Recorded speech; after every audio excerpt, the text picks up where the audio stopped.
Hi everyone, this is PrinceWatercress, and welcome to a brand new Let's Play. This time around it is Master of Darkness for the Sega Master System, which was also released on the Game Gear worldwide. Castlevania clone that came out 2 years before Castlevania Bloodlines, aka Castlevania New Generation, and it's actually pretty good. At that time in London, the rising of the full moon meant the coming of yet another gruesome murder.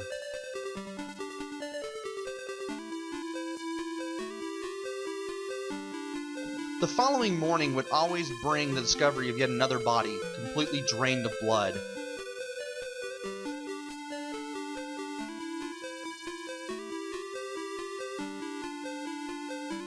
Dr. Social knew that there was something supernatural at the heart of the mystery, and began investigating.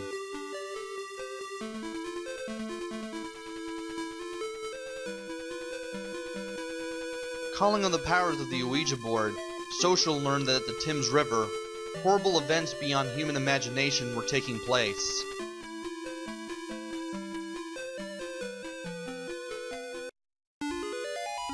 And here is round 1, the Thames River.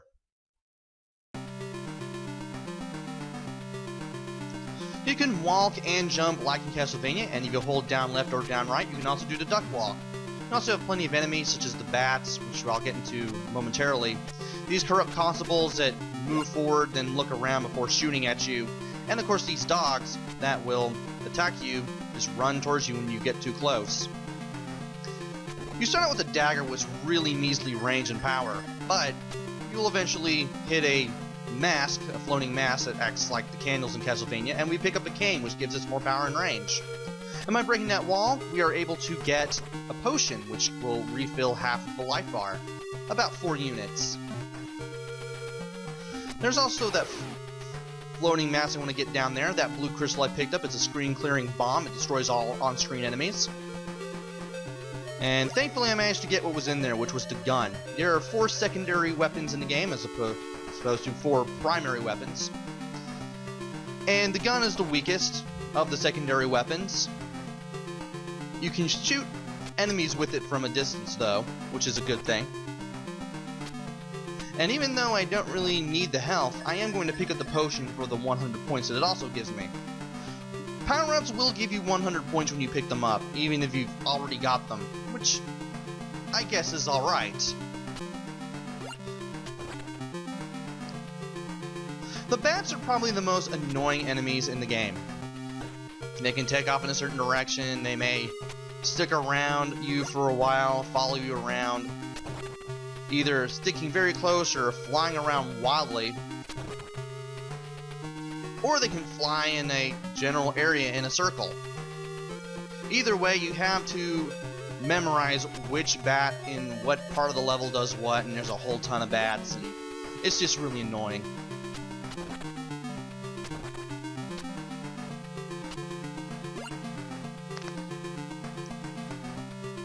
To go upstairs, all you have to do is just position yourself properly, and then press the corresponding diagonal direction.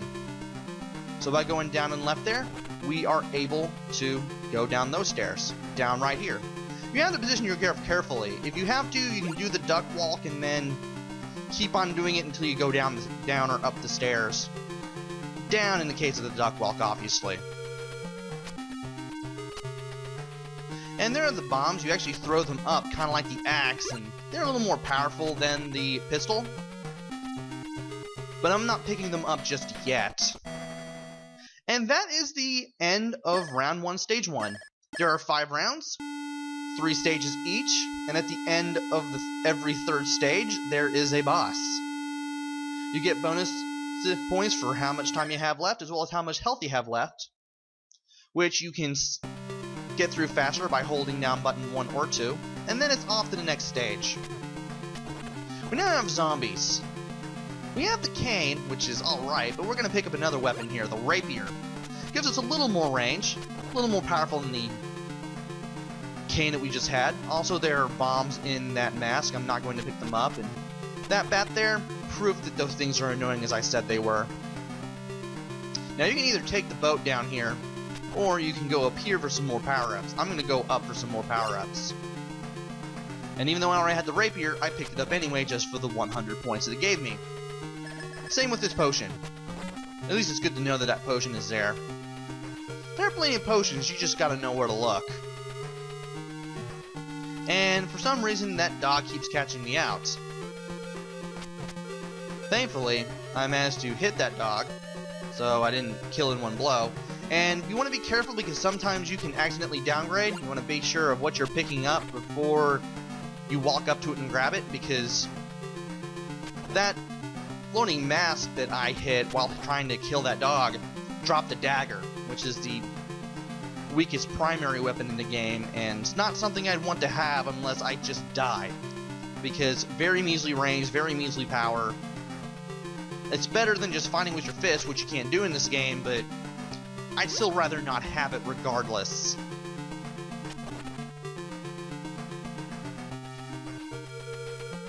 Now, that top mask has a dagger. I don't want to grab it.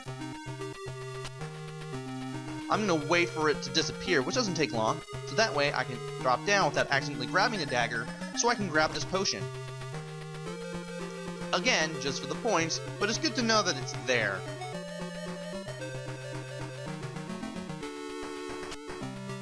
And when you reach this floating mask with the bomb in it, you know you've reached the end of the stage. There is a red jewel in here for points. No, actually a white one, but be careful while grabbing it because the dog is going to jump out from the left side of the screen and you want to turn around and kill it just in time.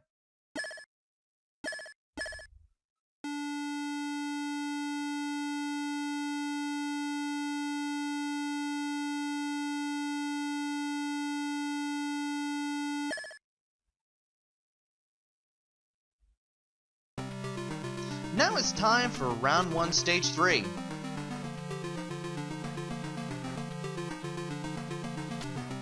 We'll be dealing with a couple of human enemies, and we also pick up the axe, which is the strongest primary weapon in the game. You don't have the range of the cane or the rapier, but it is the most powerful thing. You can kill just about any normal enemy in one shot.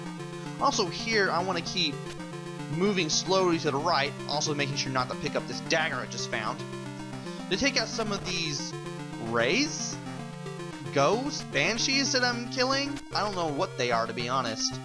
But I don't want too many enemies on the screen at one time, so that I get easily overwhelmed and take dumb damage that I could very well easily avoid. After avoiding picking up that bomb, we go down here. And as you can see, the level layout definitely takes some pointers from the actual Castlevania games from the time, especially Super Castlevania 4, which had just come out a year prior. Just make sure you don't accidentally downgrade your weapons. Like I almost did it there. There's another dagger.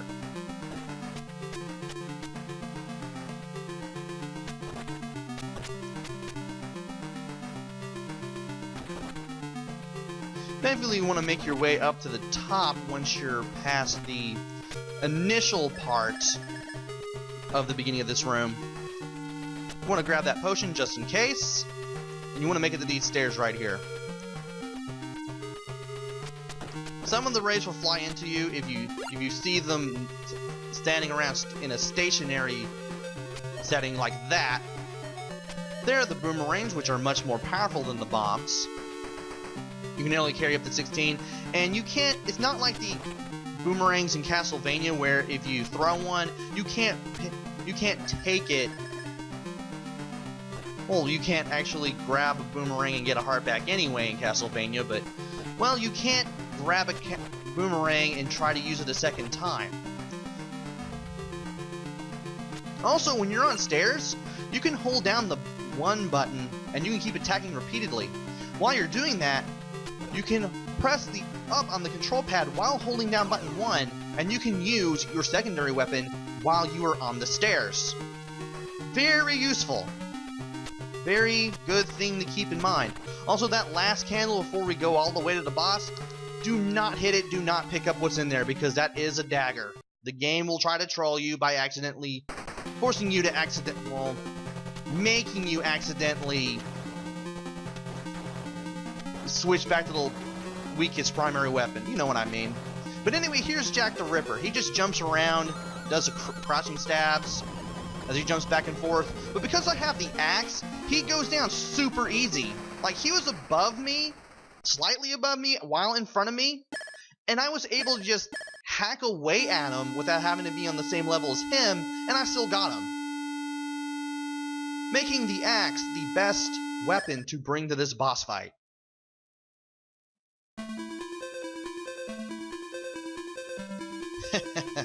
So you managed to defeat my Jack the Ripper. That's right. All that has happened here has been under my control. And the things you've seen so far are just the start of the horrors. Go to the House of Wax if you dare. My Waxworks figures will be waiting for you. Perhaps you will be my next wax masterpiece. I need a replacement for Jack the Ripper after all. And with that, we head to round 2, which we will take on in the next video. So join me next time where we go through the Waxworks Museum. Until then, this is PrinceWatercress. Take care, stay safe, and thanks for watching!